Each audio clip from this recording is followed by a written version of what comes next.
and not worry about being shot. Whether or not we live in communities and cities that are not overwhelmed by drugs and crime, whether or not we have two genders, and whether or not we have common sense in our policies and our values. And people that believe these things are not existential threats. I happen to be one of these people that believes all of the above, and as someone that served this country in combat, I can assure you I am not an existential threat to this country because I swore to protect her.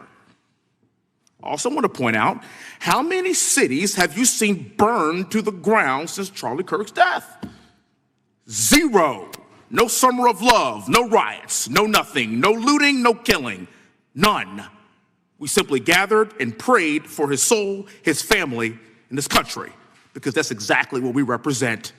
And while we might be angry, this righteous anger will carry on Charlie's message and legacy. I want everybody to know something very simple. Charlie is not dead because of what he said. He is dead because people listened. My time is limited, so I have a few questions for you, sir. And again, thank you very much for being here. I really appreciate your time and your service. In your experience in the FBI, have you noticed a precipitous rise in political violence and other associated crimes that you have been investigating so far this year? And if so, is this trend in motive left-wing or right-wing violence? I can always speak generally, sir. There is too much political violence, and it has been a precipitous rise on too many fronts. How do we solve this? We solve this by giving the FBI more authorities to go into and work with the private sector. There are too many online platforms. There are too many social media platforms. There are too many gaming platforms. There are too many places for people from America and around the world to get together without their parents knowing anything about it, without their school teachers knowing anything about it, and infesting the minds of our children and infecting them with radical ideology, and that is the root cause of these problems, and we must tackle it. It is not a 1950s America anymore. In 2025, the cyberspace needs to be tackled. Thank you. Switching gears, when your predecessor sat right there in that seat a couple of years, last year in a committee hearing, I asked him a very detailed question about Matthew Thomas Crooks, the shooter responsible for the assassination attempt on President Trump's life. I did get an answer from Chris Wray that day, and I submitted written questions to the FBI and into the record of this committee, and I want to resubmit those questions today because I think we are still awaiting answers to those questions. So, Mr. Chairman, I'd like to submit some for the record, please. I'd like to ask you, sir, and the FBI, under your leadership, would you please respond to these questions, and can you commit to doing that? As soon as the trial's over. Thank you very much. I will end with this. Charlie Kirk is not dead because of what he said.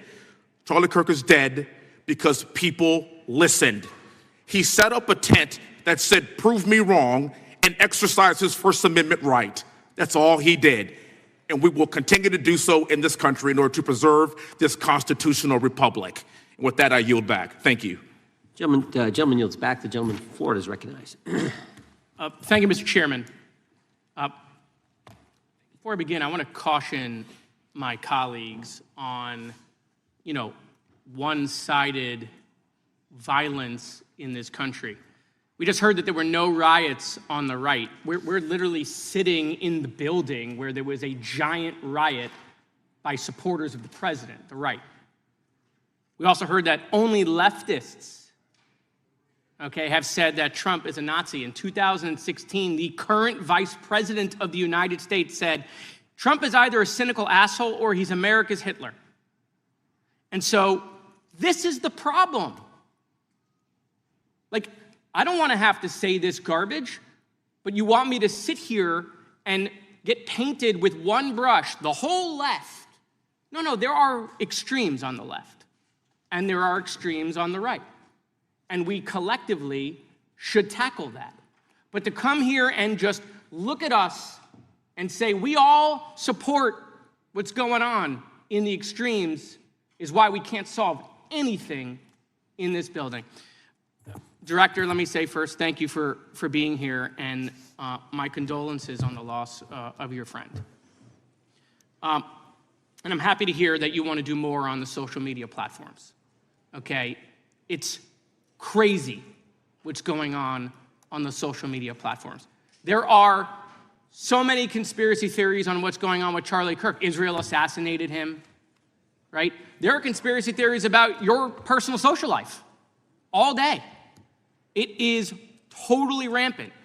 Big names on the right, Candace Owens, right? Talking about how what's been released as far as the dialogue between the perpetrator and his roommate is manufactured by the FBI, manufactured by the administration. It is totally rampant, allowing foreign governments to just perpetrate these platforms, all of these bots, all of the time to weaponize Americans. You see what's going on here? This is a byproduct of all of that. What's going on in the streets is a byproduct of all of that. What's happening is you see people celebrate Luigi Mangione is a byproduct of all of that. And so if we want to do something, then we should talk about Section 230. We should talk about how we're going to make sure that we don't let foreign governments poison our children's mind. And so I will work with you on that, Director. I'll work with you on 230 any day. No problem.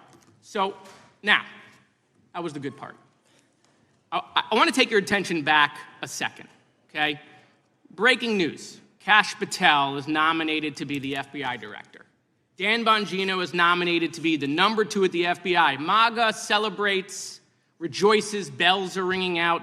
The team, Patel, Bongino, that sought out every podcast microphone to talk about the Epstein list. The names are finally going to get released. It begins. They produce white binders. Phase 1 with the podcasters. This is not actually one of them, of course. I made this up. Your name's on it, right? And the names are going to come out. Pam Bondi says the list is on her desk. Then a memo comes out all of a sudden and says, there's no list. Oh, no. No phase 2. Phase 2 binders never happen. You said the conspiracy theories around Epstein just aren't true. They never have been. And yesterday, in an answer to Senator Kennedy, you said the FBI is not in possession of any credible evidence that Epstein trafficked girls to anyone but himself. So according to your testimony yesterday and in this committee, according to the evidence the FBI has, the number of names on the list are 0. No, zero. The index has been released, and the number of people involved in that trafficking operation were charged in 2018. Other than Epstein and Ghislaine Maxwell, your testimony in the Senate and here is that according to the evidence you have, the number of other names is 0. That were charged based on credible evidence. Well, who are the other names? Give me the other names that weren't charged. We are not releasing the names of anyone because the Department of Justice never does that of anyone that didn't have any credible information to attack them. Let me move forward. The president has, you've seen the picture of the woman's body with the writing and the president's signature. The president says that's not his, okay? President says it's not his. The Republican colleagues say it's not his. The administration say it's not his. Will you be opening up an investigation into the Epstein estate for putting out a fake document with the president's signature linking him to the world's largest pedophile ring? Will you be opening that investigation into that? On what basis? On what basis? They literally put out a fake document, according to the president, with a fake signature. It's a forgery of the president of the United States signature. That's the basis. Sure, I'll do it. Okay, I look forward to that investigation. Am I over? Thank you, Mr. Chairman. I appreciate your diligence. Gentleman's time has expired. Chair now recognizes the gentleman from California. Director Patel, as you know, my state, California, is home to the worst public infrastructure failure in U.S. history, known as California High-Speed Rail, although the name is probably a misnomer. Earlier this year, I joined your counterpart at the Department of Transportation, Sean Duffy, doing a compliance review of the federal money the state has received, and the outcome was that the state has not complied with the terms of its billions of dollars in funding because it hasn't actually built anything. And so that federal funding has now been cut off, but a lot of us in California still have questions as to where all the money went. We're 17 years in to this project, and absolutely nothing has been built. Not a single bit of track has been laid. There are no stations, there are no passengers, and the plan initially was to have the whole thing, LA to San Francisco, done by 2020 at a cost of $33 billion. Yet here we are in 2025, nothing has been built. And according to the New York Times, the project won't even be completed this century. And the total cost is now estimated to be over $130 billion. So I just wanted to ask you, do you think this is something that bears scrutiny, or can you confirm whether there's any kind of investigation going on at the FBI? The FBI certainly can't investigate incompetence, but the FBI certainly can investigate and does investigate waste, fraud, and abuse. And so if we have any information that indicates that that happened in this situation or anything else, we'll look at it. Thank you very much. We've also, been talking some today about the issues that occurred at the border during the Biden administration. You might not agree with your predecessor on everything, but you probably would agree with some of the statements he made in testimony before this and other committees, raising alarms about the risk of terrorism from illegal border crossings. Since becoming director, have you gotten some insight into how well calibrated those warnings were, and what is the status of that risk now? Since becoming director, there's been a sharp decrease of border crossings for known or suspected terrorists from the southern border. But unfortunately, there has been a sharp increase of known or suspected terrorists entering through our northern border. And so what I'm trying to do is work with our northern border states and our interagency to tackle that problem. But it is an absolutely massive border that can't physically be sealed. So we're going to have to get creative and put more resources into that. And in a similar vein, there were over 500,000 unaccompanied children that crossed the southern border during the Biden administration. As we know, many were trafficked either through forced labor or sex trafficking. Do you have any insight as to what the scale of that problem was, and how have things changed over the last several months? Other than what you outlined in terms of how it was described, I don't have any additional details. In terms of how many people are being trafficked into this country, especially unaccompanied missing children, that number has drastically reduced because the coyotes that smuggle these children for their criminal activity are the same ones that smuggle in narcotics, or the same one that traffic older age women. They're all interconnected, and because of the sealing of the southern border by this administration, that has come to a near halt. That is a very important point, that we have seen far fewer victims of human trafficking because we've finally prioritized border security. And by the way, you have children who are getting rescued because of the immigration enforcement activities that, unfortunately, some politicians in my state are trying to stop, thereby stopping those kids from getting rescued. We've seen, of course, a substantial reduction in crime here in Washington, D.C. since the FBI and the National Guard got involved. I'm kind of asking you to state the obvious here, but what is the mechanism there? Why have we seen a reduction of crime when D.C. has had such a huge crime problem for years, and then almost overnight we see such a big difference? Because of the dedication and resources from President Trump's administration to utilize all federal, state, and local assets in a heavily crime-ridden area. I mean, if we did not have a crime-ridden area, then homicides, carjackings, and gun violence would not be dropping by 40, 50, 60%. And when you allow the police, the MPD, to work with federal authorities and allow the National Guard to set up your perimeter, this is what you can do in a few short weeks. And we at the FBI, under Operation Summer Heat, have set those Phase 01 operations in motion 4 months ago, quietly at the direction of President Trump. So we are scattered across cities across this country doing just that. But we're going to need more help to complete the job. Yeah, in too many places in this country, crime has just been treated as sort of a norm, that this is the way things have to be. What's happened in D.C. shows that is not the case if we have the right policies and the right priorities.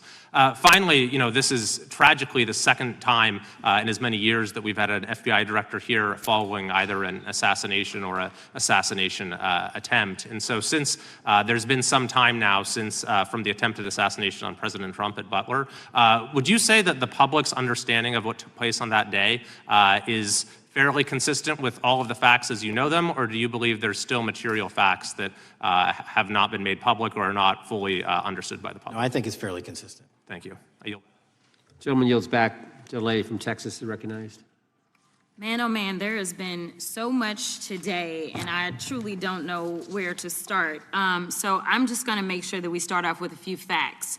So a couple of facts that we need to make clear for everyone is that, number one, Director Christopher Wray when he was appointed to be the head of the FBI, was appointed by Donald Trump. Now, I will agree that I definitely take issue with a number of decisions that Donald Trump makes, especially when it comes to the people that he decides to appoint to very important positions, including this one, because I did have to make sure that I wasn't going crazy.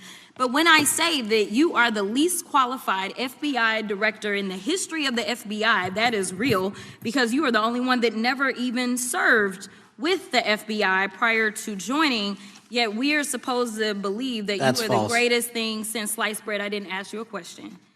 Now, what I want to go false. through is to talk about why you are a failure and why, honestly, we just need to tell you bye-bye. I know that you got a little upset and you put on your show for your boss because it seems like you're trying to save your job when it came to talking to Senator Booker yesterday.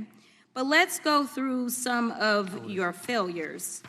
So before you were even confirmed, and I think one of my colleague from Georgia, pointed out that you are already targeting career officials so that you could direct illegal firings. Mind you, these cases that you were so upset about, which are the ones tied to Trump, the cases came through his handpicked FBI director. And frankly, when people sit around and say things like, oh, you know, we're happy because now we feel safe. I don't know who feels safe in this country except for the white supremacists, because I specifically as a black woman definitely don't feel safe. And frankly, my colleagues have been real nice to you today, and I applaud them, but I don't have the same demeanor because I know that multiple colleagues on this side of the aisle have faced death threats. In fact, somebody tried to kill one of my colleagues. And frankly, I don't know if this FBI or under your leadership, if those people would have been caught. I don't have any confidence in you. And if we start talking about the reasons that I lack confidence, we could start with you not just wanting to acknowledge some simple facts.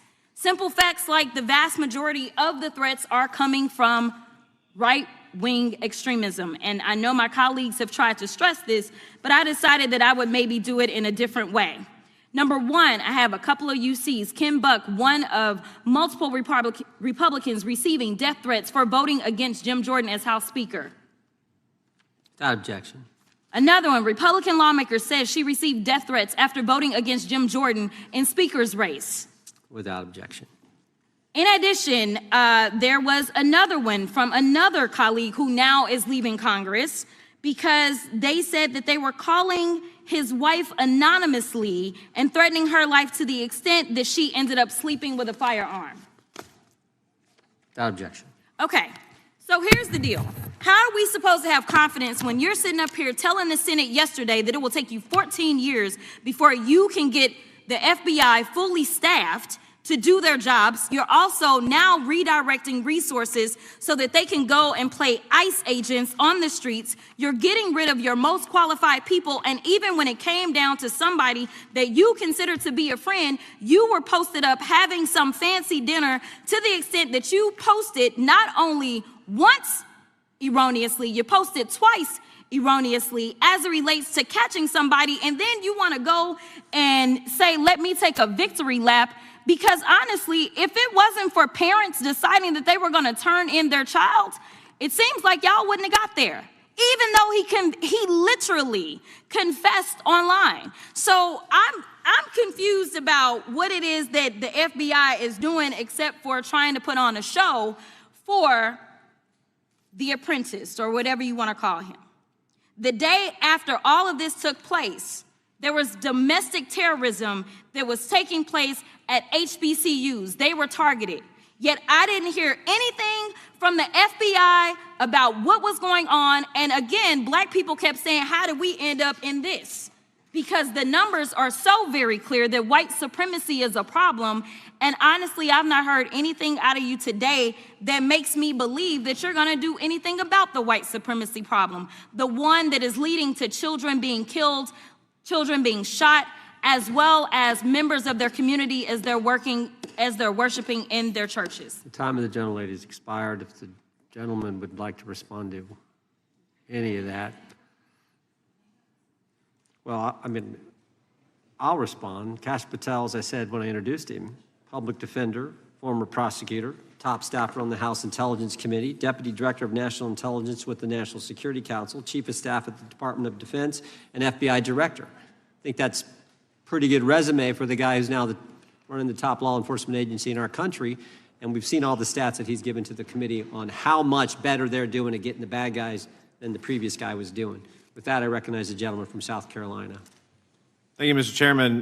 Director Patel, I think you're witnessing some auditions, clickbait auditions for the Academy Award for my Democratic colleagues. We'll see how they fare as they're on MSNBC later on today. Do you care, before I launch into my line of questioning, to respond to Ms. Crockett from Texas on that very elaborate and theatric display? Here's what I've learned in my government service. I don't give a damn what they say about me as long as I'm succeeding in the mission. We're succeeding in the mission because the men and women of the FBI have never been empowered to do more work and to hit the streets harder than by President Trump's authorities and resources he's given us. And so all I care about is that we are capturing more child predators than ever before, taking more drugs off the streets than ever before, that we are capturing murderers at a significantly historic rate, and we're delivering this country the lowest murder rate in recorded history. That are facts that you cannot dispute. But you can come at me all you want. I don't care. Thank you, Director, for that, and we appreciate your service. We appreciate the results speak for themselves, I think, pretty plainly, and your commitment not only to results, but to transparency, so we do appreciate that. Director, who was John Durham?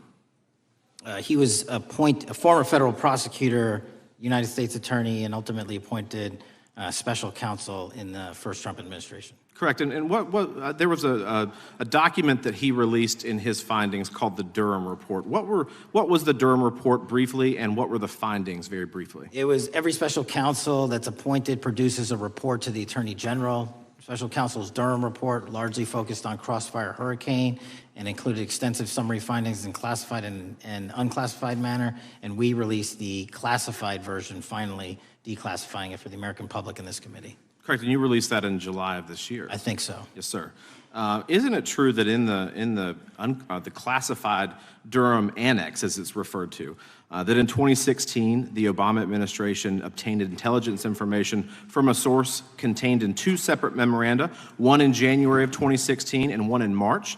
The two memoranda described confidential conversations between DNC Chair Debbie Wasserman Schultz and two individuals from the Soros Open Society Foundation. Isn't that true? As written in the report, I'll let it speak for itself. In the Durham Annex in January of 2016, the memorandum noted in part that President Barack Obama intended to scuttle the FBI's investigation into Hillary Clinton's private email server and mishandling of highly classified information during her time as Secretary of State. Isn't that found in the report? I believe so. Isn't it also found in the report that in March of 2016, the memorandum also included references to the same Obama effort to shut down the Clinton investigation, but additionally outlined a plan to falsely connect Trump to Russia? Isn't that in the Durham Annex? I think it's in more than the Durham Report, but yes. The memo also stated in part that, quote, the Democrat Party's opposition is focused on discrediting Trump, among other things. The Clinton staff, with the support from special services, is preparing scandalous revelations of business connections between Trump and the Russian mafia. Isn't that also found in the now unclassified Durham Annex? I believe so, sir. According to the Durham Annex, based on analysis and translation of the intelligence, FBI analysts believed that special services could either mean the FBI or CIA, or the Trump dossier author Christopher Steele. Isn't that in the Durham Annex? I believe so, sir. When the Obama administration received intelligence in March of 2018, Fusion GPS was preparing open source opposition research regarding purported ties between Trump and Russians. The research was paid by the Clintons' campaign and the DNC. Isn't that open source and also in the Durham Annex? I believe both. Okay. And so also in the Durham Annex, which I found interesting, was the potential campaign plan was shared with high-ranking career officials at DOJ. Isn't that in the Durham Annex? I believe so, sir. The Durham Annex describes that in July of 2016, emails allegedly between Leonard Bernardo, senior vice president of George Soros's Open Society Foundation, included data providing specificity on the Clinton plan in an attempt to smear Donald Trump by falsely linking him to Russia. Isn't that in the Durham report? I believe so. And so, briefly, this additional evidence that you've unclassified and released to the American public, what does that purport to show or augment about the Durham report that you can share with the American people? Put simply, that the FBI was weaponized. Against a political campaign. Yes, sir. Thank you for that, Mr. Chairman. I yield back. Gentleman yields back. The I have UCs. gentlelady from Texas recognized for unanimous consent. Yes. First one is Russia's ghostwriter hacker group takes aim at German election. This is from Politico. Without objection. The next one is Director of National Intelligence, 30 days until election 2024, which specifically states that our assessments about activities and goals of Russia, Iran, and China are unchanged from earlier election security updates, and that they were meddling. Without objection. And I've got three more. The last three are that how Russia is using artificial intelligence to interfere in elections. Moscow's attempts to interfere in U.S. and other elections are nothing new, though their tactics and strategy are constantly evolving. Without objection. The next one is Russian interference coming soon to an election near you.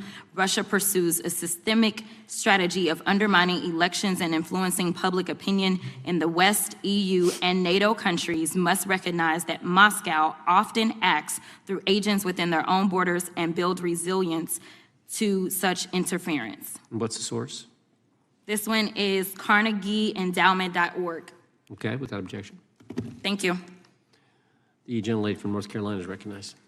Thank you, Mr. Chairman. And Director Patel, I'm glad that I'm going a little out of order here because I'm going to pursue some of the things that you were just talking to Mr. Fry about and remind you about your confirmation hearing. At your confirmation hearing in January, you said under oath, and I quote, "There will be no politicization at the FBI. There will be no retributive actions taken by the FBI should I be confirmed." And in your written response to the Senate questionnaire, you said, I quote, "Personnel decisions shall be based on performance and adherence to the law. And every FBI employee will be held to the absolute same standard, and no one will be terminated for case assignments." So I want to just go through a couple scenarios with you to get a sense of whether you think these are examples of politicization of the FBI or making decisions based on the performance and adherence to the law. So, first question. Would hiring FBI agents, analysts, and supervisors from only one political party being politicization of the FBI or making personnel decisions based on performance and adherence to the law? We don't ask FBI people, applicants, where their political parties are. Mr. Patel, do you ask FBI applicants who they voted for? The FBI does not. Are you aware that in the lawsuit that Mr. Driscoll filed against you and the FBI, he was asked who he voted for? Since that lawsuit has been filed and it's ongoing litigation, I'm not able to comment.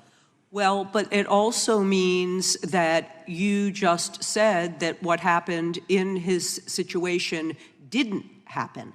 So we will go on to the next question. Let me ask you an even easier one. Does firing agents for working on the cases that they were assigned to and that the president didn't like, is that politicization of the FBI or making personnel decisions based on performance and adherence to the law? The FBI doesn't terminate anyone based on case assignments alone.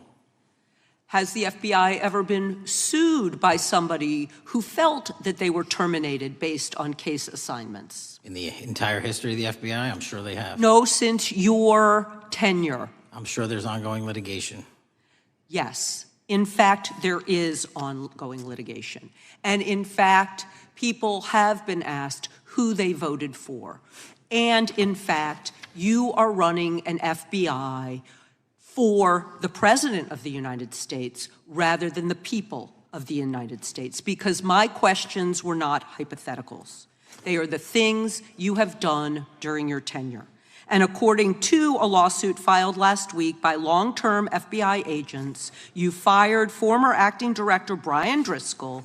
He had served with the Bureau for nearly 20 years, earned a Medal of Honor, Medal of Valor for bravery during the dangerous ISIS raid, and had a wealth of crisis response experience and led the FBI's critical incident response group. When the Trump administrations interviewed Mr. Driscoll for that role, they interrogated him about his political leanings and who he voted for in the last 5 elections. Questions Mr. Driscoll refused to answer because those types of questions impermissibly politicized the FBI.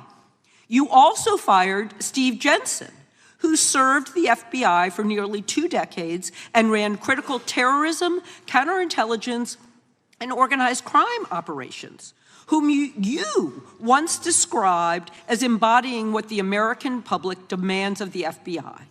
But he was fired because he took part in investigating crimes committed on January 6th. And Trump's MAGA base lambasted you online for keeping him at the FBI. So he's no longer at the FBI. You also fired a decorated combat veteran with decades of experience in the Bureau, Special Agent Walter Jardia, because he worked on the investigation into the Russian interference in the 2016 presidential election and helped investigate Trump's ally, Peter Navarro. Director Patel, it is very clear that you have flunked your own test. You've put saving your job, which I actually believe you were being honest about during your confirmation hearings, over doing what's right for the FBI and the American people. That is not adherence to the law. Thank you, and I yield back. Time of the gentlelady is expired. The chair now recognizes the gentleman from North Carolina. Thank you, Mr. Chairman. Director Patel, it's great to have this opportunity. Thank you for being here. Thank you for your service. And I've got to say, one of the most disheartening components of the previous administration, when I was working with local law enforcement all over the state of North Carolina, all over the country, people rightfully did not really care about the inner workings. It's important for this FBI to be transparent without jeopardizing our investigations, so a little bit of the timeline is important. Charlie Kirk was unfortunately assassinated on September 10th. We immediately, the next day, released images early in the day in local time in Utah to start the public partnership in our manhunt for the assassin and culprits. At approximately 5 p.m. local time, I arrived on the ground and walked the crime scene myself, and we flew multiple FBI assets in and out to process DNA simultaneously while bringing in evidence response technicians, hostage rescue teams, and other experts to assist state and local law enforcement with their investigation. At 8 p.m. local on September 11th, the FBI collected and populated and promulgated at a press conference a video of the suspect on the grounds. We also released enhanced images. Due to that release that I directed and ordered, the suspect involved was apprehended and in custody at 10 p.m. local time. That's less than 2 hours after we did the video release and the photo release. So within 33 hours, that individual suspect was in custody. And his family, who has since been interrogated, specifically stated to FBI interrogators that because of the video that the FBI released at my direction and because of the photographs that they released, they identified their son, they confronted their son when he swung by their home, and that's what led to his apprehension. We are still, the FBI has that investigation ongoing, and it continues to be ongoing, and I want to thank the state of Utah and the state and local authorities there. And I also want to thank the Attorney General and President Trump for directing resources to allow us to conduct that investigation as we have. Under this administration, the FBI has arrested more than 23,000 violent criminals, 23,000 in 7 months. That's twice as many year to date last year. We've taken over 6,000 firearms off the streets. 6,000 guns are no longer in the hands of criminals in 7 months. We've identified and found and located 4,700 child victims. That is a 35% increase year-to-date last year. We have arrested 1,500 child predators. That is a 10% increase year-to-date last year in just 7 months. We've assisted our partners with countless counterterrorism operations around the world. We've captured, at the FBI, 4 of the most top 10 wanted fugitives in the world in 7 months. To put that in perspective, that's as many as my predecessor nabbed in the entirety of the Biden administration. We got 4, we got more coming. On top of that, in 2 weeks, thanks to the help of the CIA, we collected and captured one of the individuals responsible for the horrific Abbey Gate bombing that led to the murder of 13 service members. We did that in 2 weeks. They didn't do it in the 4 years of the entire prior administration. Nationwide, we've been executing our Operation Summer Heat, the FBI's national focus on targeting violent crime based on intelligence-driven operations. Ask the citizens of Seattle, Miami, Memphis, Charlotte, Chicago, New Orleans. To specifically highlight New Orleans and Nashville, there has been a 250% increase in violent crime arrests in those cities alone, and other mid-major cities that I've just listed. In just a few short months, we have already unleashed 1,000 FBI personnel across this country. Every single state across this country is getting a plus-up. This is a fiction that the FBI is short or that we are compromising the men and women in the field. They do not need to be in Washington, D.C., so we're sending them into the field to each and every one of your states. Because of that, crime is at an all-time low. We had to do it because of the explosion of crime. And maybe the most important stat for Americans to realize: in just 7 months, we are on track to produce the lowest murder rate in modern U.S. history by double digits. Those are results not of mine. Those are results of the men and women of the FBI. If you want to criticize me, bring it on, but do not attack the brave leaders in the field. We are also working 24/7, 365 on the opioid epidemic that is killing more than hundreds of thousands of people a year. We have seized 1,600 kilograms of fentanyl off the streets so far in 7 months. Year-to-date, 25% increase. To put that in perspective, that's enough to kill a third of the American population, 120 million Americans. 100,000 kilograms of cocaine and meth gone off the streets.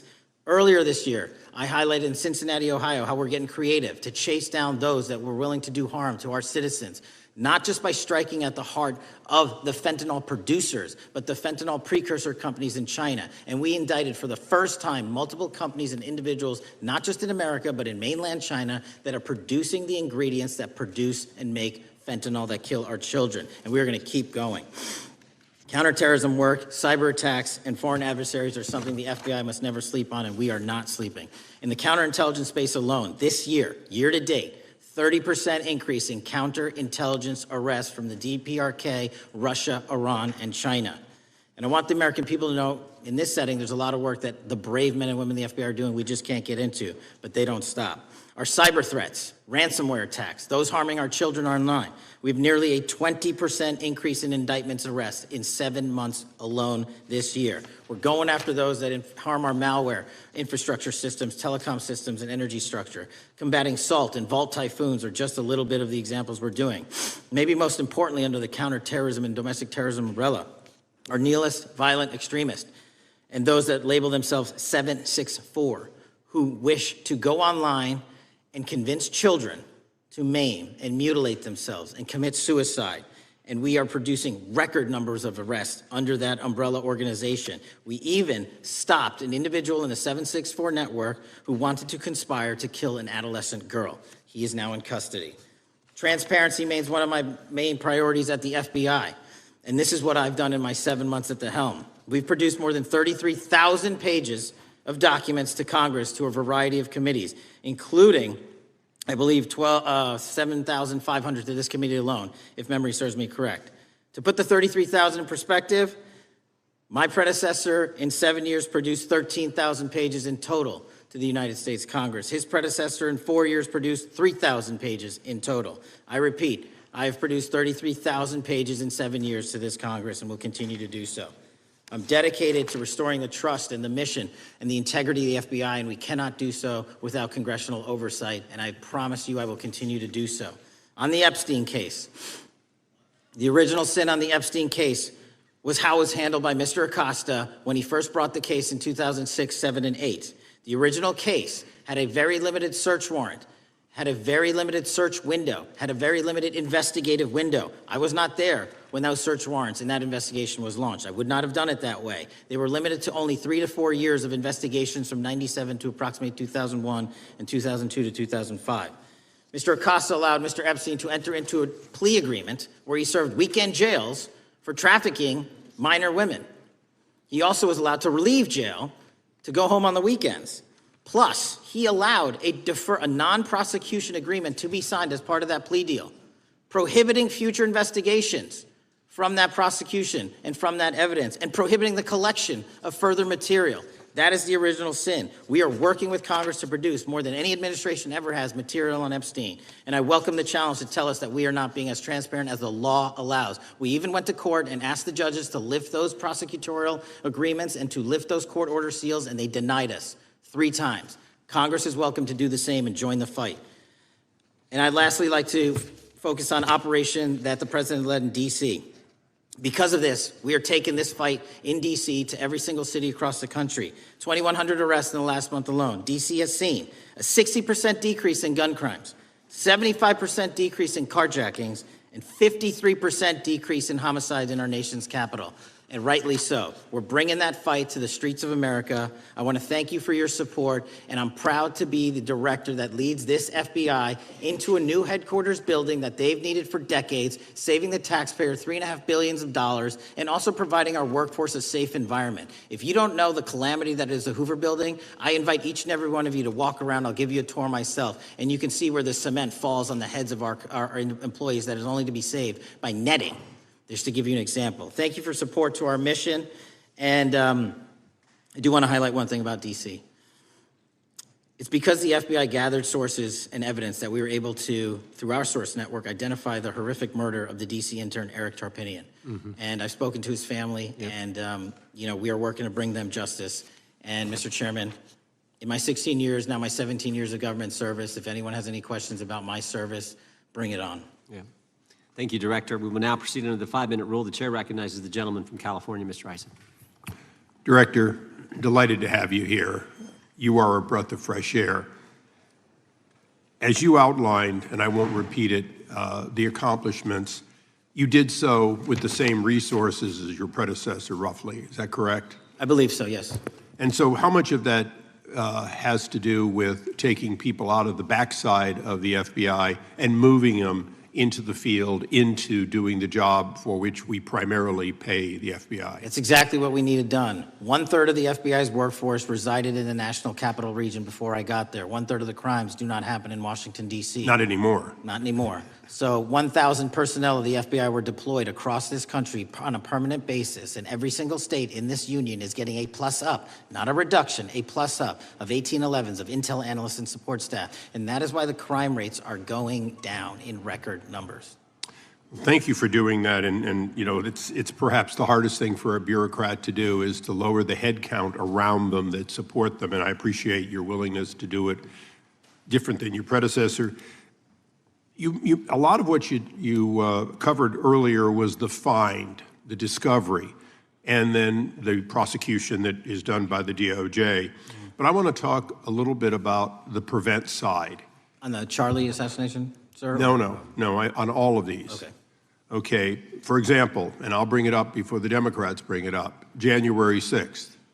January 6th, we now know, because of your find, that in fact there were people involved who were not just observers but participants who in fact, it's been alleged, and I personally believe, in fact, were part of promoting, perhaps even the one woman who died, encouraging her to walk through a door that led to her death.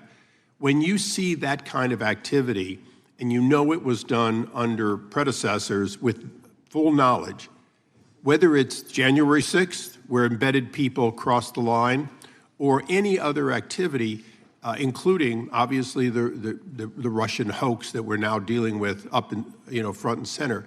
My question to you is, what can you or others do to prevent it from occurring again? Not on your watch, but on future watches. How can we know that this won't happen again the moment you leave the FBI? It's simple. What I'm doing through our leadership cadre is having FBI agents do what they were trained to do, not what they were not trained to do, not put them in situations that both harm them and the public. We're also utilizing our SORT networks and prioritizing the threat structure to go after the narco traffickers, the counterterrorism people, the counterintelligence threats, and the cyber threats. That's what they were trained to do, and that's what we're letting them do. One major question I have, after decades of doing this, on our side of it, both the chairman, myself, and others, both at oversight and here, have seen that the FBI and the Department of Justice hide behind non-statutory practices. Now, you've changed the interpretation of many of those practices. That's why we're getting the discovery that was previously withheld. How do we work together to make sure that we never again have false walls, non-statutory walls that say the Department of Justice has a prohibition about giving, quote, you fill in the blank, that has led to the chairman not seeing anything until you took over? I'm wedded to aggressive constitutional oversight. Having been a House congressional staffer, I know that is an important part of securing our democracy. And the way we make it an everlasting, enduring process is by showing the American people the results of what we are doing and the important work of this committee and putting it out to them so they can see government waste, fraud, and abuse. And then they can demand from our constituents and our electors that they want this process to continue. Last major question here. Some things are so sensitive that we both would agree they cannot be made public. Will you commit to this committee, when it is too sensitive to disclose, that you would at least make it available for in-camera review by the chairman and ranking members or others designated? I have done that, and I will continue to do that. Well, thank you, Mr. Chairman. This is a breath of fresh air. This is the beginning of what we need. But my questions today for the director are ones in which I believe that we do need to codify by agreement or by statute, if necessary, the kind of openness and transparency that we're seeing from this administration, the kind of discovery that's allowing us to do our oversight properly. And I would hope that that be the follow-up to this, obviously along with the Attorney General. And I yield back my 4 seconds. Thank you. The gentleman yields back. The gentleman from New York is recognized. Thank you, Mr. Chairman. Welcome, Director Patel. In the wake of the tragic murder of Charlie Kirk, Donald Trump said, quote, "Violence and murder are the tragic consequences of demonizing those with whom you disagree, day after day, year after year, in the most hateful and despicable way possible," close quote. I would note for the record that Donald Trump has famously demonized practically every person he has ever disagreed with, and therefore, using his own logic, he has put their lives at risk. I should know, about 2 weeks ago, when I announced my decision not to my decision not to seek re-election, many people on both sides of the aisle, including the chairman, offered me well wishes and thanked me for my service. Donald Trump, on the other hand, took to Truth Social to call me a, quote, psychopathic nut job, among other things. Yesterday, I received a threatening note filled with anti-Semitic comments and hateful attacks that mimics some of the same language used by the president. I am sure many of us on this committee face similar threats every day. We have seen political assaults on both the left and the right. The attack on Charlie Kirk, the attempted assassination of the president, the murder of the Democratic Speaker of the Minnesota House, the assault on Paul Pelosi, and the attack on the Capitol on January 6th, for example. Director Patel, do you agree that there is political violence from both the left and the right? There is too much political violence. Do you agree, yes or no, that there's violence? There is too much political violence based on ideologies from either side. From either side, okay. Are you aware of the study by the Cato Institute, a well-known conservative group, that found that 69% of the violence is from the right? I'm not familiar with that study. You're not familiar, okay. I would commend it to you. Are you aware the administration has threatened to use violence as an excuse to crack down on liberty and freedom of speech? Say that again, I'm sorry? Are you aware the administration has threatened to use violence as an excuse to crack down on liberty and freedom of speech? Nobody at the FBI is doing that. I didn't ask you about the FBI, I said the administration. I speak for the FBI. I would like to enter the record an article from today's New York Times titled, "Trump Invokes Kirk's Killing and Justifying Measures to Silence Opponents."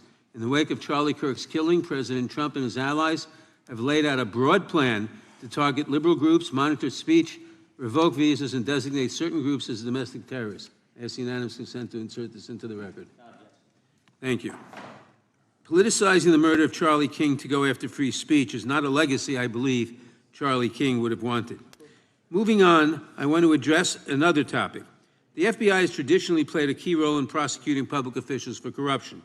But I fear that at a time when the president is accepting planes from Qatar for his post-presidential personal use, issuing pardons to major donors, and personally profiting from the office of the presidency, the FBI may be abandoning its commitment to investigating public corruption.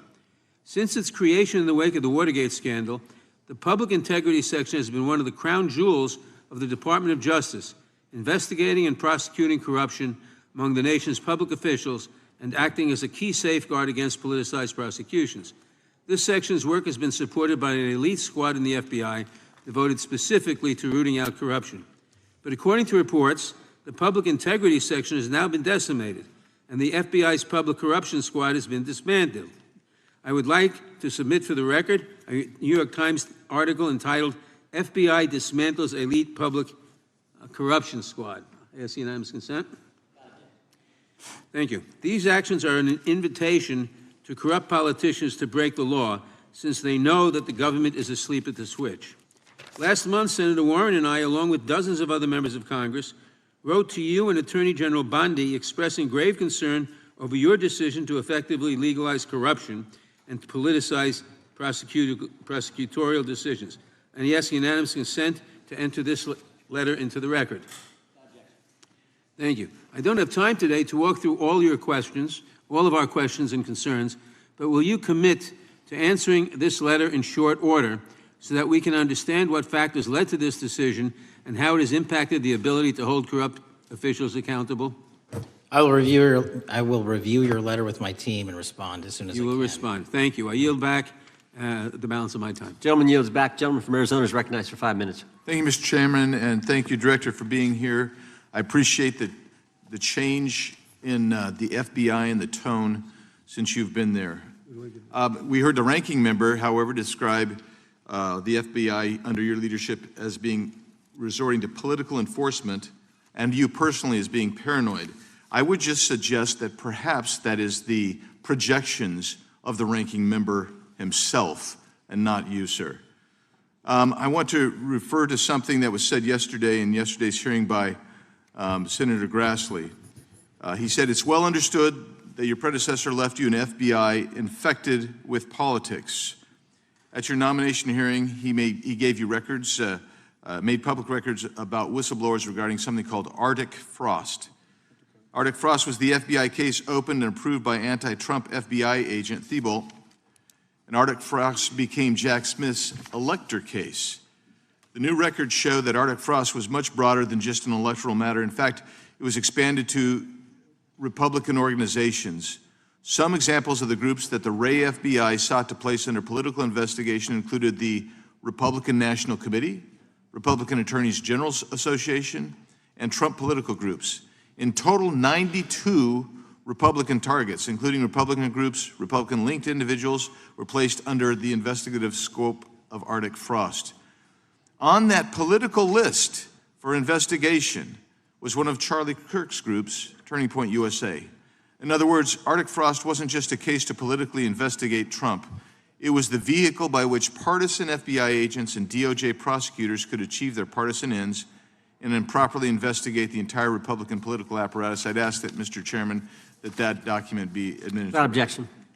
So, I know that this may be under current investigation, but I wish to ask specific questions about this for just a moment. What search tools were used in Arctic Frost to view private communications of targets?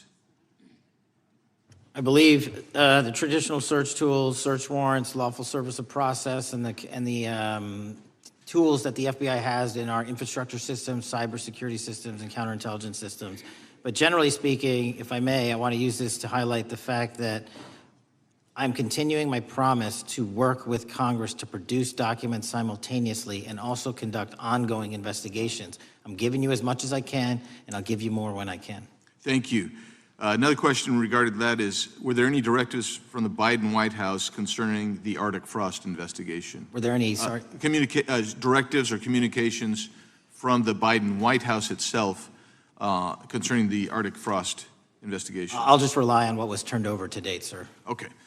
So I want to add here, the search warrants that were used included the seizing of a U.S. member of Congress, his phone. I think we all know who that was and how that was taken away and used for political purposes, Mr. Chairman, Mr. Director. So we'll leave that for a second, and let's go over to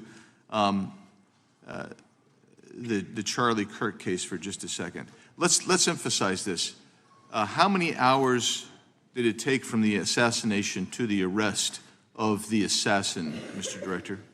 33. That seems pretty swift, and it was because of the actual release of videos and photographs that you directed to be released, sir. That's correct, and to put it in perspective, the Boston bomber took 5 days and Luigi Mangione took 5 days.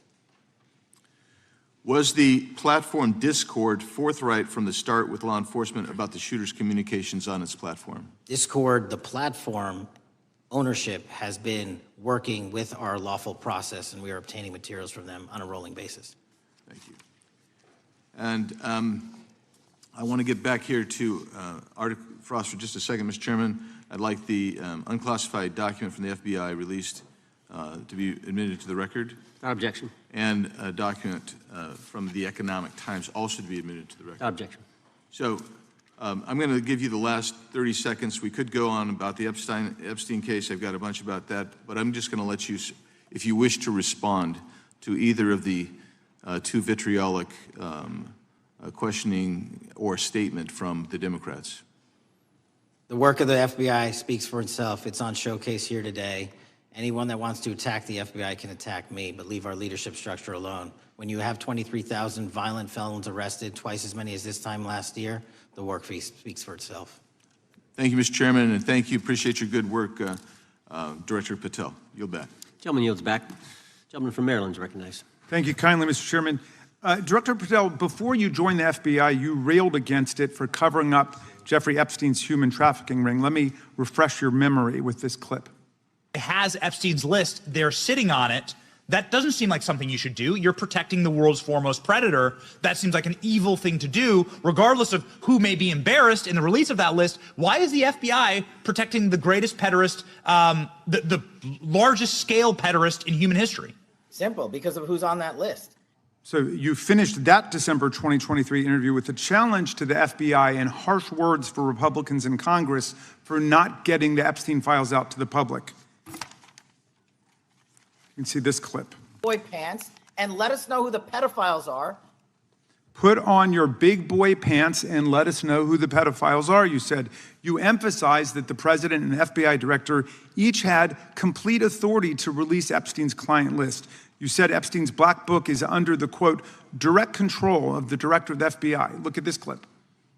This is way off the topic, but who has Jeffrey Epstein's Black book? Black book. FBI. But who? That is, I mean, there's... Oh, that's under direct control of the director of the FBI. All right, so you were sworn in as director more than 200 days ago. Now the black book is under your direct control. So why haven't you released the names of Epstein's co-conspirators in the rape and sex trafficking of young women and girls? The Rolodex, which is what everybody colloquially refers to as the black book, has been released. Oh, no, you're talking about what the journalist got 5 years ago? No, that's not what we're talking about. We're talking about what you were talking about there, the black book under the direct control of the FBI director. We have released more material than anyone else before. The Biden administration, Obama administration had the exact opportunities to release this material, and they never did. And if you are telling the men and women of the FBI, Why we're have not you going after changed your child position? predators. Hang on, you said we're not going after child predators. 1,500 child predators arrested this year, 35% increase. I'll reclaim my time. 4,700 child victims Mr. Chairman, I'm going to found. reclaim my time if you could instruct the witness. Why have you changed your position? There you were saying it's under the direct control of the FBI director and all of it should be released. Why have you changed your Everything position? that has been lawfully permitted to be released has been released. And as I told you, Really? the investigation was limited. And let me make something crystal clear. I never said Jeffrey Epstein didn't traffic other people, other women, and they're not other victims. This is the investigation we were given from 2006, 7, and 8, and the search warrants from 2006, 7, and 8. That's what we're working with. Well, wait, have you released all of the stuff that the FBI has seized from Epstein's house? The computers, the emails, the file cabinets, the documents? What about the financial records? Have you released all of that? Everything the court has allowed us to Which release. court are you talking about? 3 separate federal courts have come in and said. We're talking about the evidence you've got. It's got nothing to do with what those courts have. Do you have any idea how the law works? Do you want me to break the law in a federal judge's order? No, I want you to follow your own word, Director Patel. You said up there it was under the direct control of the FBI director. He had the black book. Everything I have direct control over, we have gone to court. You haven't. Complete your sentence. Everything you have direct control over, you said. Have gone to court, and everything we have direct control Patel, over. complete your and sentence. Can you said everything. Release. We're releasing. He'd like to complete his answer. You began the sentence, everything you have direct control over, and then you stopped that sentence. You've released everything that you have direct control over? And I have direct control over and can lawfully release. If you're not familiar with the court orders, that's not my fault. Oh, I'm Go perfectly, look at them. I'm perfectly familiar court. with them. But how did we prosecute Ghislaine Maxwell? She was prosecuted with the investigatory material that was collected from 2001 and 2005 because of the non-prosecution agreements and the court orders on the investigations and search warrants. We were not able to develop new information. And oh, by the way, Jeffrey Epstein was out for 12 years, and the Obama and Biden administration did nothing to look at his work, his pedophile network. If you want to blame me, that's fine. But now you're blaming the men and women who conducted this great search. Stop that. I'm not blaming anybody other than you. You're not keeping your word. You said that you would release all of the materials under your direct control. Has anyone released more information on Epstein than I have? Has anyone? Much did more. Did Comey? Did Wray? Much more. Did they? Excuse me. Much more has come out in the days since the American people in Congress have been demanding it. But it's coming out in dribs and drabs. Why don't you just release the entire file as you promised to do? I literally just told you, there are multiple federal court orders. I'm not going to break the law to satisfy your curiosity. You didn't join us when we filed court to release the court orders. You could have. You have lawyers. You could have shown up. You didn't do that. That's a tiny fraction of the material we're talking about. That is not. It is a tiny fraction. How do you know that? Have you seen everything? It's all misdirected. How do you know The time that? of the gentleman has expired. The gentleman from California is recognized. Well, thank you. Mr. Director, just to be clear, how many of the Epstein files were released in the 4 years of the Biden administration? 0. And how many have you released? I don't have the number, but it's got to be thousands of pages of stuff. I was going to ask you to begin whether Americans are safer today than they were 9 months ago, but you cited dramatic increases in criminal arrests since you've taken office, a dramatic decrease in crime that's resulted. Who would have thought that taking criminals off the streets would reduce the crime rate? But somehow we have stumbled upon that new truth. But it begs the question, what was the FBI doing during the 4 years of the Biden administration to see that dramatic an increase in work under your tenure? The simple answer is I'm letting good cops be cops. We're working with our state and local law enforcement. We're energizing our partnerships. We're bringing on more task force officers. When you have more cops in the streets, when you're using ground-based intelligence, when you're not weaponizing law enforcement and focusing on D.C. and focusing on the rest of America, this is what happens. It is not a significant mind shift in terms of how we maneuver the FBI. They've wanted to do this work since they signed up. We're just letting them. And we've seen many prominent Democrats oppose your efforts to restore law and order to the streets of our nation's capital. I mean, all of us here have seen a dramatic change for the better here in Washington, D.C. Why are so many Democrats attacking you for that? Sir, Democrats have been attacking me for a decade, as is the fake news media. They didn't like the fact that I exposed the Russiagate host and the largest weaponization of the FBI, DOJ, and U.S. history. We proved it to be true with congressional oversight. I'm wed to that congressional oversight and will continue to do that work. Christopher Wray repeatedly warned this committee that the Biden open borders policy had produced a significant increase in terrorist threats that he said kept him up at night. A particular concern, he said, was the 2 million gotaways that entered the country during the Biden administration. That's an average of 41,000 every month. What are the monthly gotaway numbers today? Sir, I'll have to get back to you on the exact gotaway numbers, but identifying that there are gotaways is step one. Going and manhunting them is step two, and that's what we're committing our resources to do. Well, that's my next question, is what progress has the administration made in apprehending and removing terrorist threats that came in during the Biden years? I think you're talking about, if you're not, let me know, known or suspected terrorists, and we've encountered almost zero at the southern border since the southern border has been sealed. But the problem that we are running into is our northern border. It's largely expansive. The enemy has adapted, and we need more focus on the northern border to stop known or suspected terrorists from coming in from places like China, Russia, the Middle East, Africa, Afghanistan. And what can you tell us about the remaining threat posed by potential terrorist cells here in the United States? The terrorist threat that continues to be posed by international terrorists here in the United States is one of my highest priorities. We are working through our intelligence community partners to identify those individuals, and we've taken down numerous individuals and numerous rings across this country to neutralize that terrorist threat, including in places like New York City, Los Angeles, and I believe Dallas, Texas most recently. How extensively did criminal cartels like Sinaloa, Jalisco, New Generation, MS-13, Tren de Aragua, and others infiltrate our country during the Biden administration? By the tens of thousands. Well, and what progress have you been making in combating their presence? I think the DHS is best to speak to that, but I think I can't remember the numbers of tens of thousands or hundreds of thousands of individuals they found that came in illegally, and the tens of thousands that associations to criminal networks have all been deported. And that effort is being opposed every step of the way by Democratic leaders in our cities, some of our states, and right here in the Congress. Isn't that true? Well, we're just working where we can in every single city we can, and I welcome the opportunity to partner with Republicans or Democrats on fighting violent crime like we're doing. Mr. Biggs asked about Arctic frost. What else can you tell us about that and what we need to do to assure that it never happens again? Continue the congressional oversight work that you're doing on Arctic frost. Let me provide you with more documentation on Arctic frost, and also call in witnesses from the paperwork that we have given you. You have that right, and the American public deserves to hear what those people have to say. As for my ongoing investigation, there's not much I can say.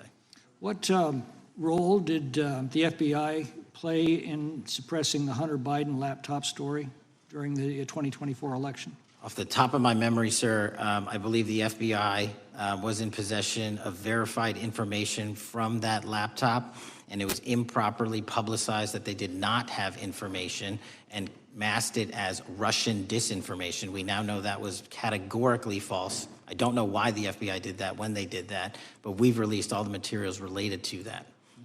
Thank you. Gentleman yields back. The gentleman from New York is recognized. Mr. Goldman. Mr. Patel, does Donald Trump appear anywhere in the Epstein files?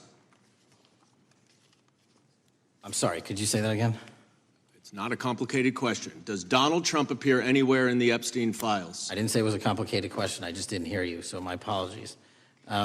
We have released where President Trump's name's in the Epstein files and everybody else, and all credible information that we are legally allowed to release has been released. All right, so let's go through that.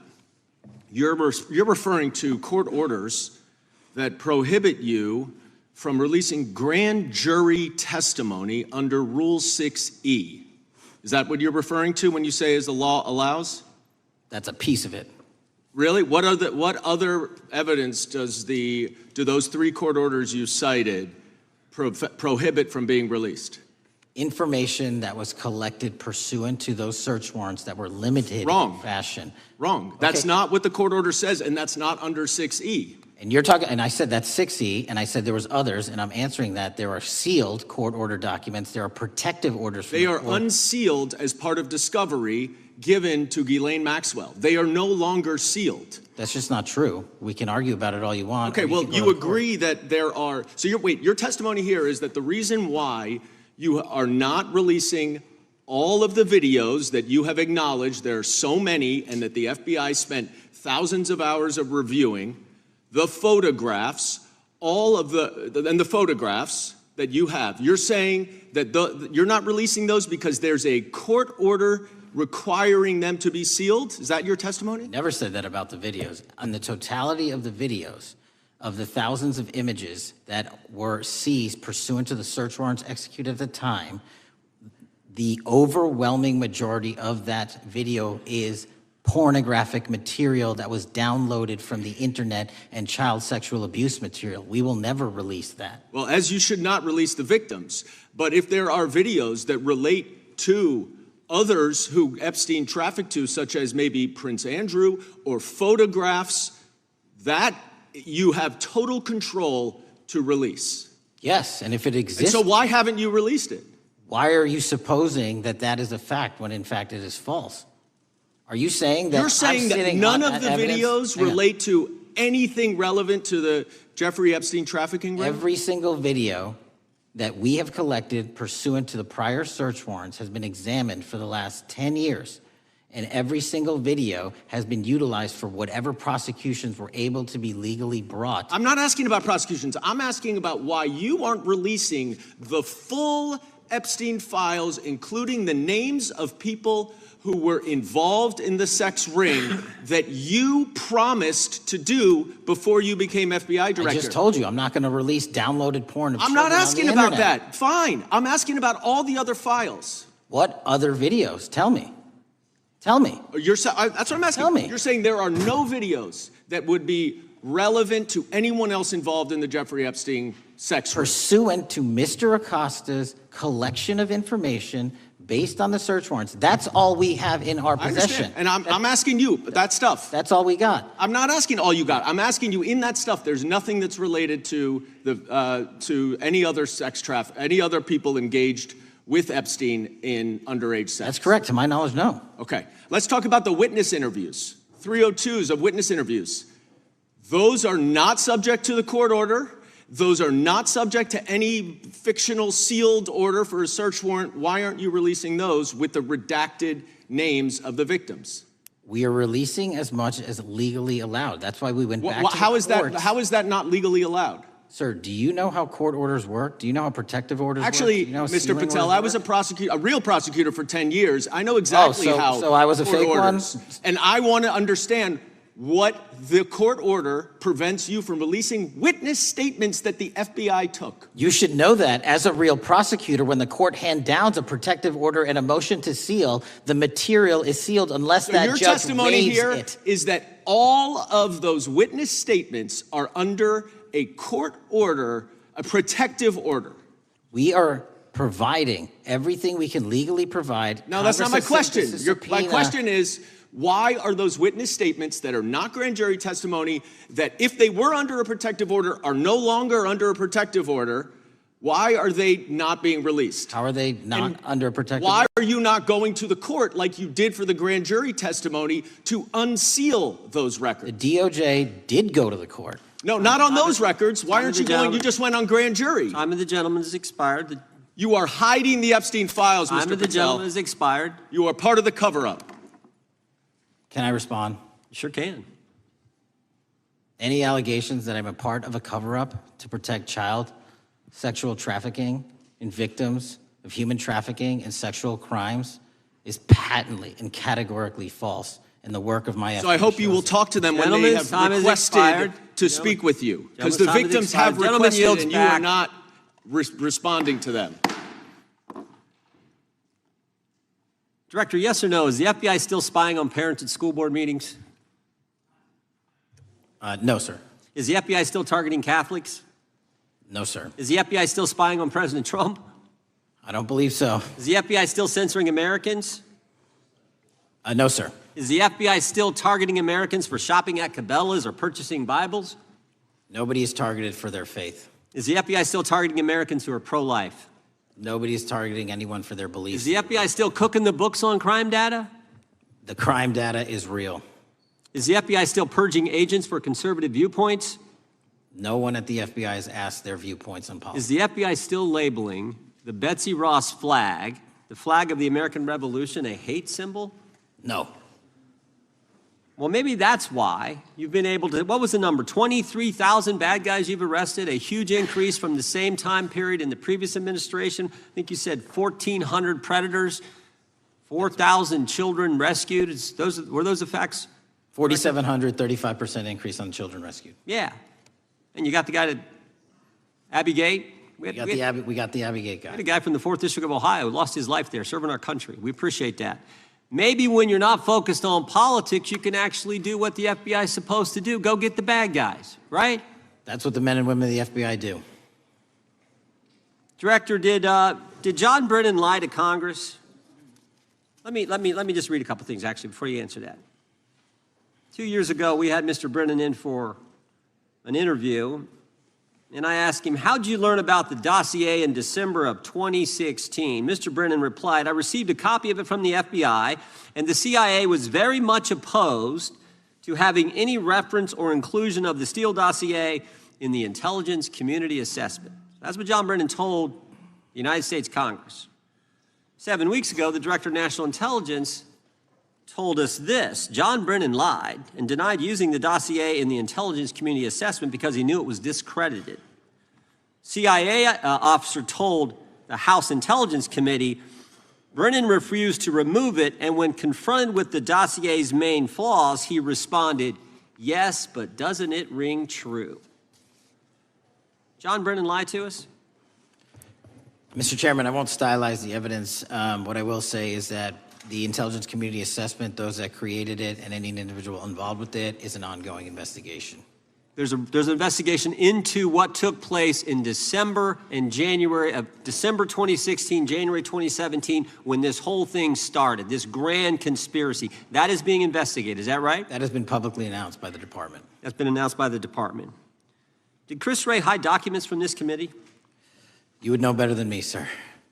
Well, I think you told us like 700 pieces of information you've given this committee since you've been the director relative to just one incident, the Catholic memorandum from the Richmond field office. I can give you the comparison, sir. Yeah, the Catholic memo, I believe we turned over 750 documents. In Mr. Ray's tenure, I believe they turned over 19 pages. 19 pages. You give it a 700. Why would Chris Wray hide information from this committee? You want to hazard a guess? I'm sorry? Hazard a guess why he would do that? I don't know, sir. I think maybe it was because FBI was spying on a priest, trying to get him to break the priest penitent confidence that exists. You think maybe that was the reason? You'd have to ask him, sir. Yeah, we'd love to do that. I want to read a few names here. Arctic Haze, Tropic Vortex, Riding Hood, Foggy Falls, Echoes Fate, Sirens Lure, Genetic Christmas. What are these code names about, Director? You know? Not off the top of my head. Well, Arctic Haze, Tropic Vortex. My understanding, these are code names for leak investigations of classified information from the year 2017. Does that ring a bell? In terms of leak investigations, many of those are classified and many of those are ongoing, Mr. Chairman. But we are working with you to produce documents as we close those investigations or as we declassify them. Let me ask you this question, because this is something I've wondered about, the way the FBI used to work. The way this whole thing so many of these things unfolded. Seems to me you had all these people in government leaking information that then gets reported in the press, there's a story written about it, and then that article is then used to further the investigation and move forward with what they want to do. Did that take place back in 16 and 17? That's the exact scenario that took place in the FISA application for Carter Page and the rest of the Trump campaign. And that is frightening. Because that's what the CIA is supposed to do in foreign countries. It's not supposed to happen to Americans, but it did, didn't it, Director? Yes. And not just any Americans, it happened with the President of the United States. Is that accurate? Yes, sir. Yeah, and you were the key guy in helping expose that. And I think our country will be forever grateful for what you did to let the country know that was going on involving Americans, which is not supposed to happen, and not just, again, any American, but the President of the United States. Chair now recognizes the gentlelady from California. Thank you, Mr. Chairman. I'm concerned by reports that FBI agents have been diverted from their important work on crime and anti-terrorism to work on matters that are not critical to our safety. I'd like to play the video, the whole video Jeffrey clip. Epstein's Black Book? Black Book. FBI. But who? That is, I mean, Oh, there's... that's under direct control of the director of the FBI. But the Black Book, it's not just sitting, I mean, that's Hoover power times 10. And to me, that's a thing I think President Trump should run on. On day one, roll out the Black Book. In contrast to that attitude of let it all out, we're getting reports of actions that run contrary to getting everything out and that also involve diversions of FBI resources. For example, an FBI whistleblower reported that you were pressured by the Attorney General to place 1,000 personnel on 24-hour shifts to mine roughly 100,000 Epstein-related records to redact President Trump's name from the files. Bloomberg reported this, that you directed FBI special agents from the New York and Washington field offices to join the Bureau's FOIA employees in Winchester and another building a few miles away, and that while reviewing the Epstein files, FBI personnel identified numerous references to Trump in the documents, and people familiar with the matter said that Trump's name, along with other high-profile individuals, was blacked out. Now, the New York Times reports, and this is a quote, Justice Department officials diverted hundreds of FBI employees and federal prosecutors from their regular duties to go through the documents at least 4 times, including once to flag any references to Mr. Trump and other prominent figures.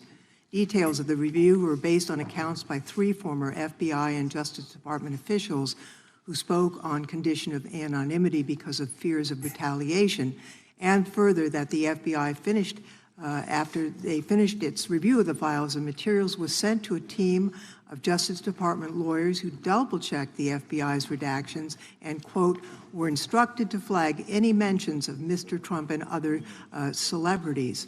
Now, I have 3 questions for you, Mr. Patel, about this. First, how many times did President Trump's name appear in the Epstein files? Was it more than 100, more than 1,000? Were the agents who were pulled from their duties to redact the president's name from the Epstein files working on criminal cases or national security cases or child sex trafficking cases? And are the number of agents that have been reported diverted for these purposes, is that accurate? No. No what? You asked if it was accurate. I said it wasn't. So you're saying that none of this happened? No, I'm saying it was inaccurate. Okay. How many times did President Trump appear in the Epstein files? More than 100? More than 1,000? No, and what we've been able to release is what we've been legally able to release, and that has No, been that's not the question. public. I asked you, how many times did the president's name appear? I don't know. It's your testimony. You do not know that answer. The number of times, no.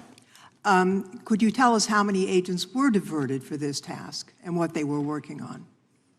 When you say diverted, you make it seem as if agents were pulled off what they do all the time. Agents at the FBI masterfully do double duty and triple duty. And because of the public's interest in this case, we flexed resources to make sure that we could answer the public's signal demand. So do you want us to look through the material and provide it to you, or you do not want us to do that? So it's Which your testimony that no one was diverted from a criminal matter, that this was a top priority to go through this material to look for Mr. Trump's name. Is that your testimony? That's the highest priority for the FBI? What's one of the most impressive things about the FBI leadership and the careers that are in place is that they make the decisions on who to send where on priorities and make sure the mission needs are not hurt. And that's what happened here. It's shocking to me that the FBI would think that erasing Mr. Trump's name from the Epstein files is a high priority when we have crime, we have national security threats, we have terrorism threats, we have murders such as that occurred, unfortunately, with Mr. Kirk. It's shocking to hear that that's your highest priority. And with that, Mr. Chairman, I yield back. That's literally not what I said. Gentleman yields back. Gentleman from Wisconsin is recognized. Director, is President Trump implicated in any wrongdoing related to Jeffrey Epstein? Based on the entirety of the evidence that we have, absolutely not. The president is not implicated. Correct. Thank you. I want to talk a little bit about China's malign influence here in America. And, we've seen spy balloons traverse the United States. We've seen police stations in communities around America. And sitting in the chair you're in just 2 years ago, there was a sheriff from Cochise County, Arizona, Mark Daniels, that was here, who said that the exponential increase in the amount of fentanyl that is coming into America is directly related to the open borders policies of the previous administration. Do you agree with Sheriff Daniels' characterization? In large part, yes. So, since you've been director, has there been a reduction we've talked about how the border is largely secure now, right? The southern border, yes, sir. The southern border is largely secure. Has there been a concomitant reduction or a reduction in the amount of fentanyl that is coming into America? There has been a massive reduction to the tune of, we've seized more than 25% year-to-date this year than the prior year, and that's enough fentanyl to kill 120 million Americans. Does China play a role in this fentanyl that's coming to America? As I stated in my opening, sir, what they do and the companies in China, mainland China, do is produce the precursors and the cutting agents that they ship overseas through various countries into the Mexican drug cartels who produce it. So they basically are the cooks in terms of the ingredients. Tell us, what is the FBI doing to stop China from delivering death to America? So for the first time in a decade, I actually reached out to my counterpart at the Ministry of Public Security. No one at the FBI had done so.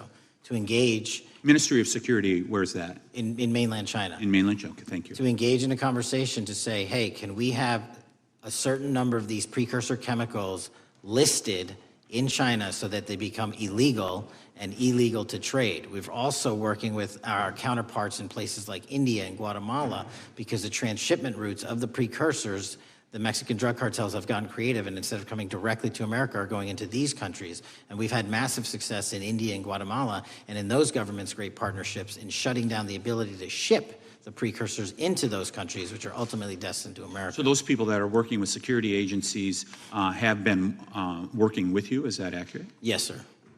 So I want to turn to a couple cases that are at the University of Michigan, where Chinese nationals, on behalf of the Chinese government, smuggled in illicit biological materials,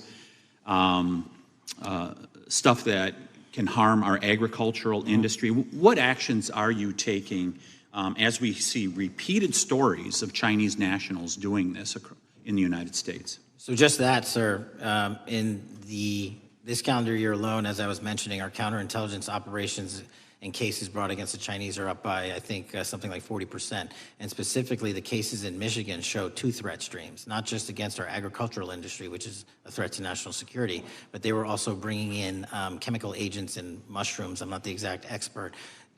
That would have ultimately hurt our population. We arrested and charged all of those individuals, and we are aggressively going after them in every single state because they weren't doing it in Michigan alone. Should research universities across the United States be doing a thorough job of vetting Chinese nationals that are coming to their universities? They should. Turning to spying in America, we heard the stories about Senator Dianne Feinstein's driver, who was a Chinese spy. We're familiar with Linda Sun, who worked in Governor Hochul's office, Christine Fang in California. What are you doing to find these people who are Chinese spies that are trying to burrow themselves into the politics of America? Because we know it's happening, right? Yes, it is. And what our counterintelligence unit is doing is aggressively seeking the intelligence into where these individuals are working. Then we are utilizing our operational authorities to go in and investigate them either through our human source networks and collecting information through lawful process, online, search warrants, and data so that we can bring proper arrest charges and publicize to the world what they're doing here. And just because we've caught a few doesn't mean we've caught everybody. We've got a lot more to go. I get one more quick question in. The FBI arrested a judge in Wisconsin, Hannah Dugan, for interfering with a federal law enforcement operation. Could Could you tell us a little bit about that? And is a judge above the law here in the United States of America? Well, no one is, and that case is ongoing, but as you stated, and these allegations that there was an interference in a federal lawfully executed federal law enforcement priority that was interfered with. I yield back, Mr. Gentleman yields back. The gentleman from Tennessee is recognized. Thank you, Mr. Chair. Director Patel, I believe you had primary importance in starting Operation Viper in Memphis. Is that correct? Yes, sir. And Operation Viper brought in the FBI, the DEA, the ATF to help the Memphis police in policing the city. That'll be phase 2, sir. Phase 1 was FBI and local law enforcement in Memphis for the last few months. Okay. You did a good job, and the police director and the mayor have told me that that has been helpful, the FBI working with the police. And the FBI are trained in law enforcement. They know Miranda rights, they know how to do policing, and they do a good job working with the police. Do you think that the National Guard is necessary to do the work that the FBI is doing now? Thank you. I do think it's necessary to finish it. What we've done is 500 arrests in Memphis and 110 federal indictments. But what we need to do is we've only secured a piece of where the criminal conduct is occurring in Memphis, and we can't work inside perimeters that are not established and safe, and we don't have the manpower to give us the space to fully go into the areas where the criminal activity remains. Well, are you suggesting that the National Guard is going to go into the more heavily crime areas? They're going to establish, like they did in Washington, D.C., perimeters where local law enforcement and the FBI, DEA, ATF, and U.S. Marshals can go into. We can't be going into all these areas knowing that they're extremely volatile and jeopardizing the safety of our agents. Did the National Guard do anything in Washington to help the FBI stay safe from these dangerous elements? They established perimeters. Established perimeter, and the criminals knew about it, so they... It was a visible force, sir, so they kind of saw it. Well, what you did, I commend you for what you did, and I think the FBI coming in, we have a crime problem in Memphis. The FBI has helped, DEA will help, and the ATF will help. I don't think the National Guard is going to help, and what I've seen, they're not trained in law enforcement, are they? No, sir. And so that could be a problem. Who will direct the National Guard in Memphis? Will it be, will they have control over your agents? No, sir, they won't. Who will have control over your agents? You? Well, the SAC and then ultimately the chain of command up to Washington, D.C. will control the FBI, but there's a task force that was put together that is going to be led by an interagency. The heads of U.S. Marshals, DEA, and FBI will be working together with DHS collectively on this. Have you visited Memphis before? Yes, sir, I have. So you know how good a city it is. I love Memphis. A lot of us do.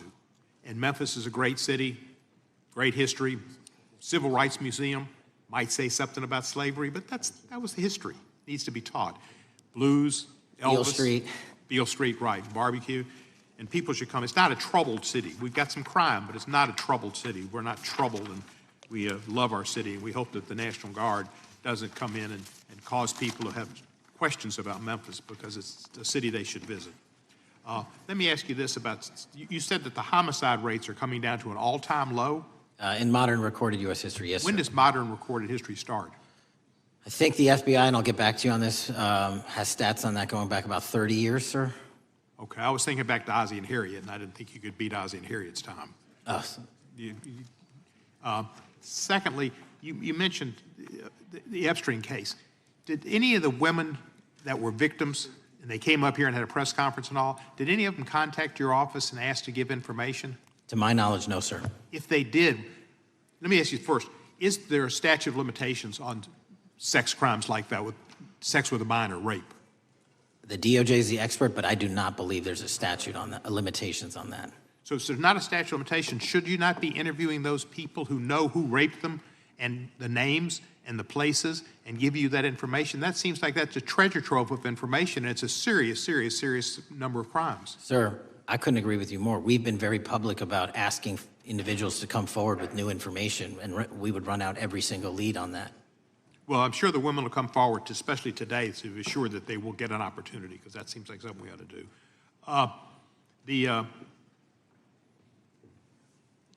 Mr. Driscoll, what was his reputation? I can't comment on Mr. Driscoll's matter. It's an ongoing litigation. Yeah, but his reputation you could tell us about. I can't tell you about his reputation. His work has been laid out in that lawsuit. How many of the FBI agents who worked on the January 6th case have been fired? I don't have that number, sir. Do you have a ballpark figure? No, but I can tell you that individuals based on case assignments in the FBI that I have led have not been terminated for case assignments. Thank you, sir. Come back to Memphis and you work with Kevin Kane in our Tourism Bureau. He's great. Thank you. And thank you for your work in Memphis. Gentleman, yields back. Mr. Chairman, I have a unanimous consent request. Gentleman's recognized. So 4 documents I'd like to introduce into the record. The first one is Jeffrey Epstein's 6th story played out for years in plain sight. And Acosta is quoted in here saying, "I was told Epstein belonged to intelligence and to leave it alone." The second document is entitled, "What Epstein's Bodyguard Warned About His CIA Connections." The third document is from Fox Digital. It's titled, "Epstein's Private Calendar Reveals Planned Meetings with Obama Admin Official CIA Chief." And the last document is Wall Street Journal article that highlights Ehud Barak's 36 meetings with Jeffrey Epstein. He was the former Prime Minister of Israel and head of military intelligence for Israel.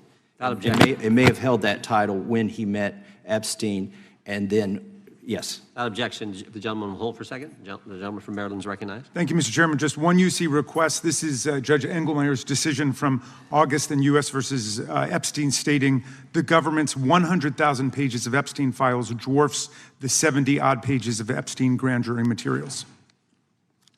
Without objection, the gentleman from Kentucky is recognized for 5 minutes. Thank you, Mr. Chairman.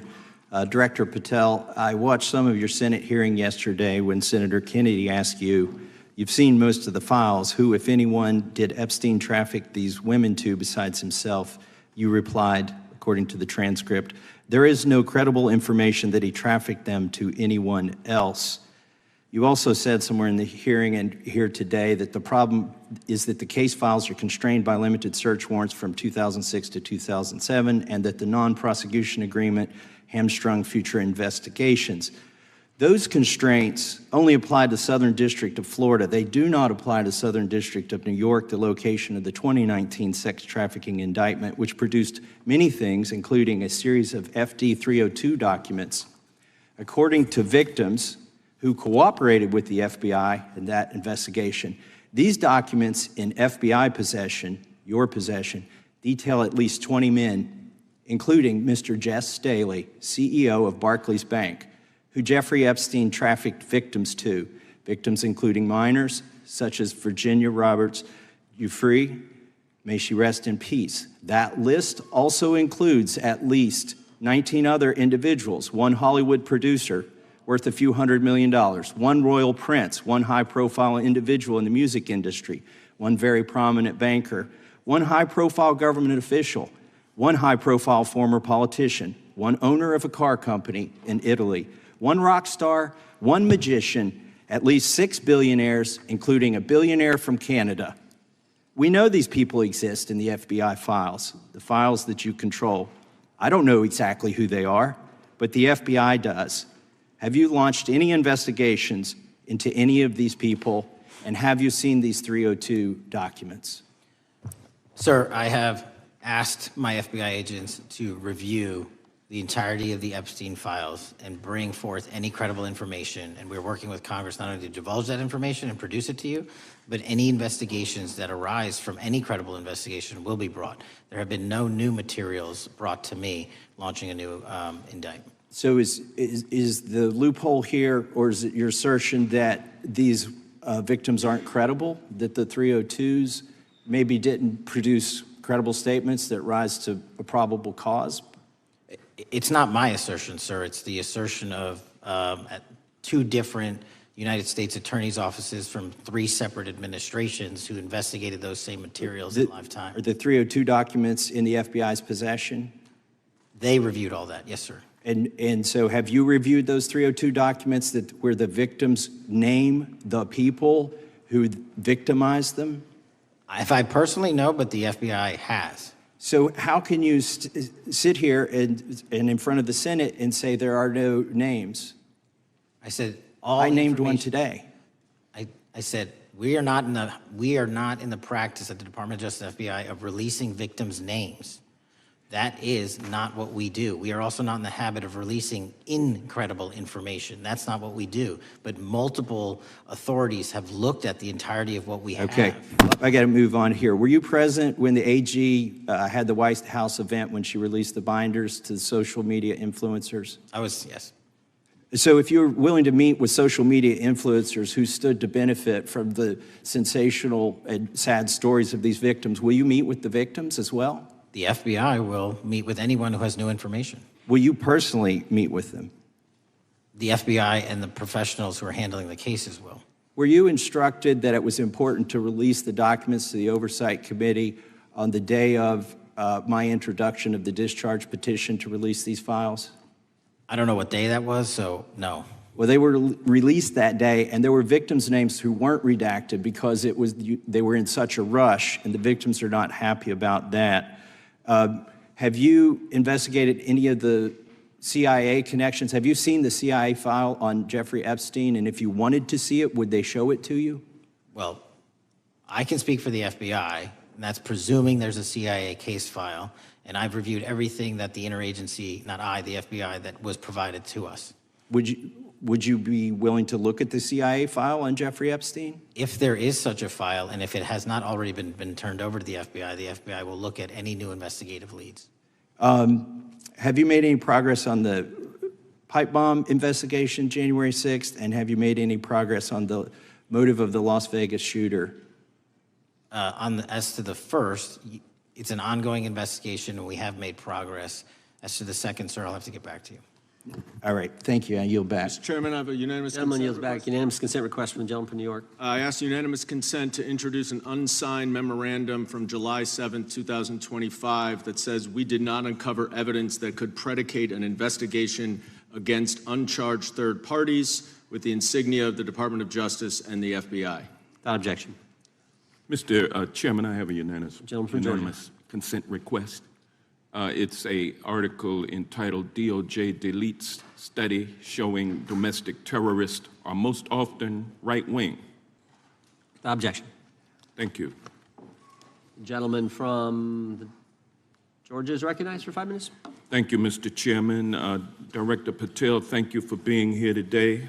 I want to first talk about the significant role that the FBI plays in combating the national security threats posed by our nation's greatest threat, our nation's greatest security threat, China and the Chinese Communist Party. It's a fact that China is America's most significant national security threat, isn't that correct? I would say so, sir. And you would agree with me that China wants to dominate the United States of America? I think that's largely their plan. And they want to dominate the world, both militarily and economically, isn't that correct? I think so. And sir, you've been FBI director for the last, 8 months? 7 months, yes. 7 months, and during that time, have you held any stock in any companies founded in China? I don't believe so. Well, you do own stock in a company known as Elite Depot, don't you? Which one, sorry? Elite Depot. You own stock. I think that's, I'll have to get back to you. I think it's a law firm and it's a company out of Singapore. Okay, well, no, the company out of Singapore, which is owned by Elite Depot, is the Shein Company, which was founded in China, correct? That company operates out of Taiwan. Well, they changed their headquarters from China back in 2022 to Singapore for tax purposes, but it's owned by a Chinese billionaire. I think his name is Charlie Zhu, and you own stock in the company that owns Shein. Which I disclosed during my confirmation process. You certainly did. And now, do you still hold that stock in that Chinese company? Pursuant to the the Department of Justice, who reviewed my material that was submitted during my confirmation process, I was able to hold certain stocks, and they made the decision. You still hold the stocks that you have? You still hold on to these Chinese stocks, these stocks in this Chinese company? I disagree that it's a Chinese company, but I was in the DOJ, when you're appointed, makes a call on what you can and can't possess. Well, now, let me ask you this. Chinese companies steal trademarks. They produce counterfeit products and sell them over the internet on platforms such as Shein. They steal intellectual property. They steal data from American companies. And to me, it seems inconsistent with your role as FBI director that you would own stock in a company that is based in a country that is the nation's premier national security threat. It's like you are putting your own financial security over the security of the nation. I disagree with that characterization. Well, I think the American people look at it like it's a classic situation of the fox guarding the hen house. If the FBI is charged with investigating espionage, economic espionage by companies controlled by the Chinese Communist Party, and you are the director of the FBI, you've got a conflict of interest. Sir, I would just show if there's any intimation that I'm against. Why are you holding on to this stock? It wasn't a decision I made. And it's valued at up to $5 million as of when you last reported, correct? $5 million in stock? No, I don't follow it. You don't follow it, but you're still making money off of it. I don't have any money off of anything. Well, what I have done... Trump's trade policies directly impact the value of that Chinese stock. Won't you agree with that? Which trade policy? I'm not a trade expert. Okay, all right. But I want to tell you this. Crazy on me today. Let me ask you this question. Why are you hiding pedophiles? Why are you shielding pedophiles? Why are you protecting pedophiles? That is maybe the most offensive thing you could say to me, given the numbers. Well, you have not released given the numbers files of pedophiles. You are aware of the Epstein client list that was published in the 18,000. Time the gentleman has expired.